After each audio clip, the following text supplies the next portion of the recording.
जी हाँ दोस्तों, अगर आप भी अरविंद अकेला और कल्लू जी का वीडियो गाना सुनना पसंद करते हैं, तो यह वीडियो आपके लिए बहुत ही महत्वपूर्ण है। जैसे दोस्तों मैं बता दूं, सुबह भोजपुरी के तुम सुपरस्टार अरविंद अकेला और कल्लू जी का न्यू वीडियो सॉन्ग आया है, जिस गाने का बोल है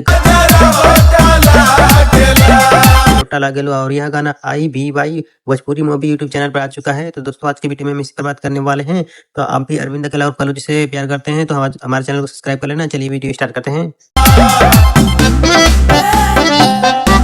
तो दोस्तों सबसे पहले हम बात करते हैं गाने पर लाइक्स और व्यूज के बारे में। तो दोस्तों मैं आपसे बता दूं, इस गाने पर 16 घंटे में 5,40,000 व्यूज पहुंच चुका है और इस गाने पर 24,000 लाइक मिल चुका है। और इस बात करते हैं इस गाने के वीडियो डायरेक्शन में नजर आने वाले भोजपुरी के सुपरस्टार अरविंद अकेला और कल्लू जी और मुस्कान खान। और इस गाने को गाए हैं भोजपुरी के सुपरस्टार अरविंद अकेला और कल्लू जी और शिवानी सिंह। दोस्तों गाने को लिखे हैं बद्री झा। और दोस्तों और यह गाना नेक्स्ट लेवल का शूट किया गया है, जो कि बहुत ही कमाल का बनाया गया है। लिरिक्स म्यूजिक की बात करते हैं तो दोनों ही बहुत ही कमाल का बनाया गया है। दोस्तों मैं इस गाने का लिंक अपने वीडियो के डिस्क्रिप्शन में डाल दिया हूं, तो आप लोग वहां से चेकआउट कर सकते हैं। और आप सभी अरविंद अकेला और कल्लू से प्यार करते हैं तो चैनल को सब्सक्राइब करना ना भूलिएगा। चलिए मिलते हैं कल नई वीडियो में।